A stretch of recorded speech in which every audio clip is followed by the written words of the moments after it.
Hello, this is Matt on the Moon Lambo channel, and oh no, XRP price drops to 11 cents on one exchange. That actually did just happen, though. XRP was being sold at 11 cents. Oh my god, I wish I was there to scoop it all up. It happened on, again, just one exchange, but I've got a couple other stories about exchange activity, not all so positive. I've got a piece from CoinDesk also about how much XRP was stolen in the second quarter of this year from exchanges, along with other cryptocurrencies.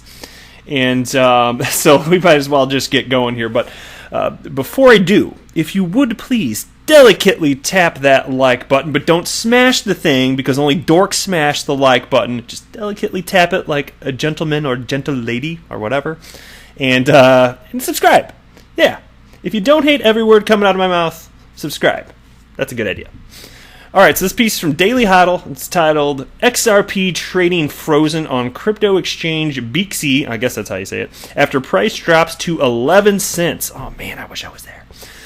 The cryptocurrency exchange BXC has stopped all trading of the digital asset XRP after experiencing a burst of unusual high volume activity.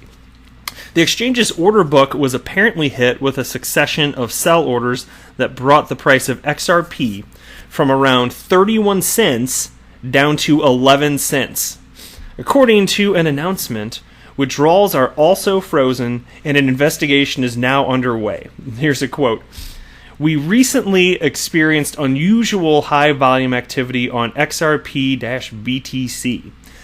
As a result and precaution, we are temporarily halting all trading activity and withdrawals across the exchange as we investigate. Additionally, we will credit any funds misappropriated during this time. This process will take some time to complete. Bear with us. During this time, the exchange will be open, but activities will be frozen as we work on reverting to the previous state. And I wonder what that actually looks like, reverting to the previous state. Because I'll tell you what, if you were able to purchase XRP at 11 cents, man, imagine if you could do that and then transfer it to another exchange. Basically, that's what I'm saying here is it's arbitrage. That's engagement in arbitrage. Buying at one price and then finding a different market on a different exchange selling at a higher price, and you could reap a nice benefit. So when they're talking about reverting back to a previous state, what's that look like if any of that XRP got off the exchange? Because I would be willing to bet some did. I mean, I like the specifics, but I, again, would really not be surprised at all if some of that happened. How quickly did they actually catch this thing? Man, what a trick, though. So we shall see. Now, here's another quote from him. I'm sorry. Actually, let me read this part first. BXC was built in collaboration with One Market Data, a software provider of tick data management and analytics for financial institutions. According to the firm, the trading platform delivers transaction speed on par with traditional exchanges. And here's a quote now. BXC is bringing legacy finance, speed, power, and sophistication to crypto for the first time. With 225,000 transactions per second per pair, comparable to NASDAQ and faster than anything else in crypto, BXC is setting itself apart from the competition. And with these smaller exchanges, and admittedly, I didn't go and try and find out what their trade volume is, but with smaller exchanges, there's less liquidity and it's much easier to manipulate. I suspect a flash crash like this would be, oh man, I don't even know, with whatever they did to make this a success in terms of crashing temporarily the price of XRP on this one exchange. I bet if they did the exact same thing on Binance, that it wouldn't have worked. Probably that or Coinbase, because there's so much more liquidity relative to smaller exchanges. Now, again, I say that having not checked the liquidity for this exchange, but I've never seen a brand new exchange come out of the gates with levels anywhere nearing what the market leaders like Binance or Coinbase are. So I think it's probably reasonable to speculate that lack of liquidity, or I'd say low liquidity, had something to do with this. I think that's fair speculation anyway. And it states the company launched its spot exchange on June 11th after thwarting an attempted hack back in May. The exchange says one of its employees was hit with a SIM swap attack, but the hackers were unable to steal any user data or funds. And so this is a brand new exchange. It launched on June 11th, so it's just over 2 months old, basically. And it done hit some trouble since then. Yeah, it's not had the best of days. So I hope that they are able to revert back to whatever state, if that's per the policy that they set and users agreed to it. Then I hope they're able to do that. But man, it's just that would kind of stink though. Like if you did buy XRP at 11 cents and you didn't take it off the exchange and to complete arbitrage, because maybe you just bought it and like, hey, this is the market rate, I want to buy it. Maybe it had nothing to do with the crash.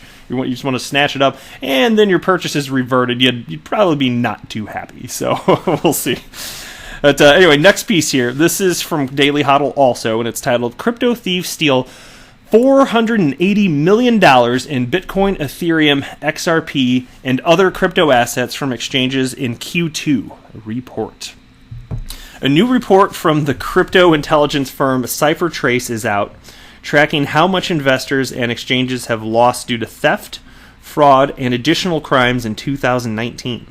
The report estimates the total dollar amount of all crypto lost will likely reach $4.3 billion by the end of the year. Thieves looted $356 million in Bitcoin, Ethereum, XRP, and other crypto assets from exchanges during the first quarter of 2019, and $124 million in the second quarter, a total of $480 million. According to the CipherTrace Q2 2019 cryptocurrency anti-money laundering report, and here's a quote, "Insider thefts were by far the largest offenders, inflicting massive losses on investors and exchange users. 2019 could also turn out to be the year of the exit scam. On top of the Quadriga CX disaster, which I have covered at length in the last several months or so, which is updated in this report, one alleged Ponzi scheme in this quarter appears to have defrauded millions of users out of $2.9 billion in crypto assets. Other exit scams, such as CoinRoom and BitSane, are still under investigation, and those losses are not included in this report's total." So, oh my God. How are they getting away with all of this? It's crazy. So here's some highlights, and let me read I'll read the highlights here. They're bullet points, so this should be quick. Highlights from the report. 1. Users and investors lost approximately $2.9 billion as South Korean Plus token app and exchange went offline. 2. Hackers used advanced cyber attack to steal $44 million from the world's largest cryptocurrency exchange, Binance. 3. Canadian court reveals long history of misappropriation of user funds by Quadriga CX founder. 4. Japanese exchange Bitpoint hacked for $30 million. 5. Best Mixer mixing service seized by law enforcement authorities. 6. European authorities seized 3 dark web markets and assets. Number 7. CFTC charged Control Finance in $147 million Ponzi scheme. 8. SIM swapping victim won $75.8 million judgment against hacker. Man, people done been busy. Man, there's some real pricks out there, aren't there? Stealing, like, man, people are just the worst. All right, CipherTrace notes that the increasing difficulty crypto scammers have been cashing out, stating that they'll need to use innovative new ways to turn the stolen crypto into clean, spendable fiat currencies. In all of 2018, CipherTrace reported $1.7 billion in crypto losses. And reasons like that, it makes me think that privacy coins, which are probably good for laundering, probably going to be outlawed. I don't know for sure that's how it's going to pan out, but I am concerned. That's why I am not interested in owning any privacy coins whatsoever. I think that if you really want privacy, it needs to be applied via layer 2 technology that is utilized in a regulated fashion. That seems the most reasonable way to approach this, because it wouldn't be fair to say that, no, if you're going to use cryptocurrencies, everything has to be public on the ledger and everybody has to see where money from everybody and assets from everybody is going. I don't like that either. But if you're just flat out saying, no, we need privacy coins to be used as they are designed, that makes it so easy for people with ill intent to wreak havoc the world over. So I don't think that's particularly reasonable. But anyway, that's just my 2 cents on it. All right, check out this piece. This is from CoinDesk. Investors who lost big in Poloniex flash crash receive Bitcoin refunds. Man, this is the Moon Lambo episode of exchange issues, is it not?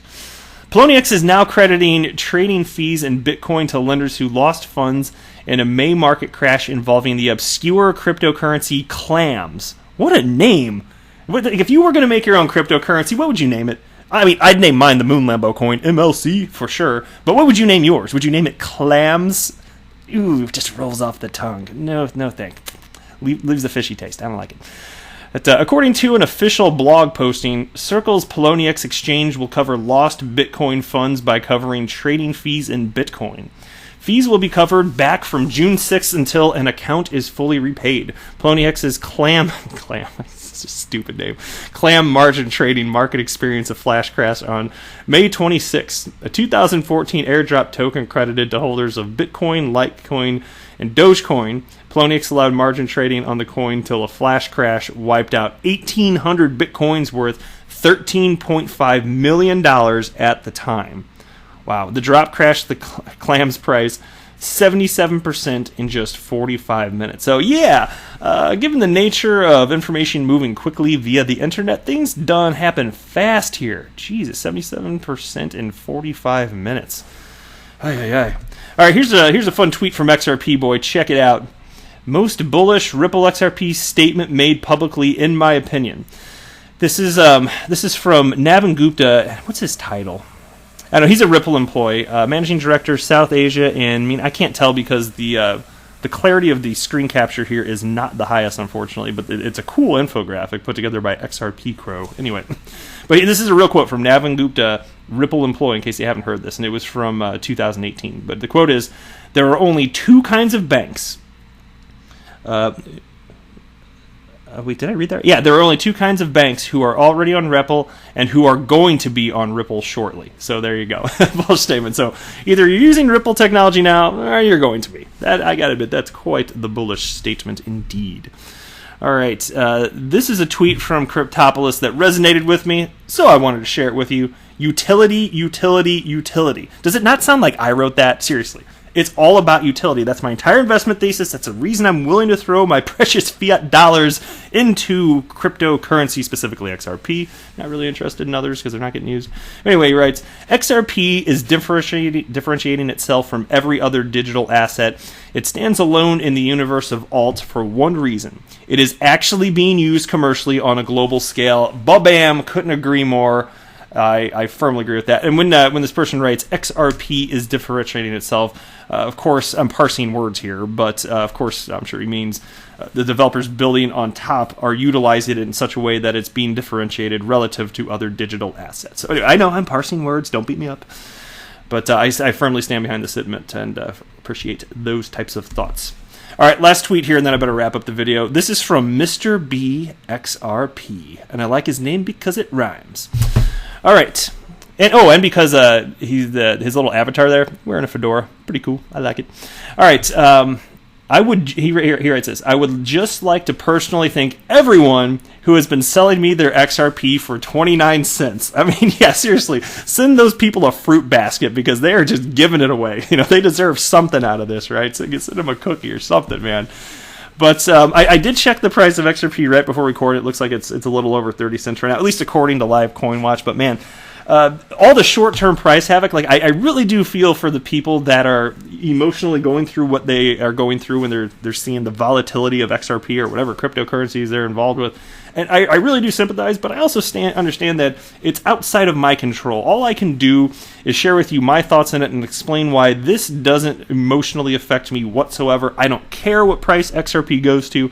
You'll only see negative emotional responses from me if adoption of XRP stops for some reason, if there's some sort of XRP killing bug in the software that has yet to be discovered that just renders XRP useless, which I can't imagine. But, you know, if it did, there would be something about outlandish stuff like that. You know, because like I said, even Ripple going away, I said that recently. I can't remember if it was this video or the last one, but even if Ripple went away, it doesn't mean that XRP would go away. There are all sorts of developers building on top of the XRP ledger. So as long as there's still use and entities want to use it, then okay. I don't care about temporary price drops or anything like that. So that's just how I look at this stuff. But that's it for this video. Thank you so much for watching, everybody. I am not a financial advisor. Do not buy or sell anything because of anything that I say or write. That would be a very, very, very bad idea. Until next time, to the moon, Lambo!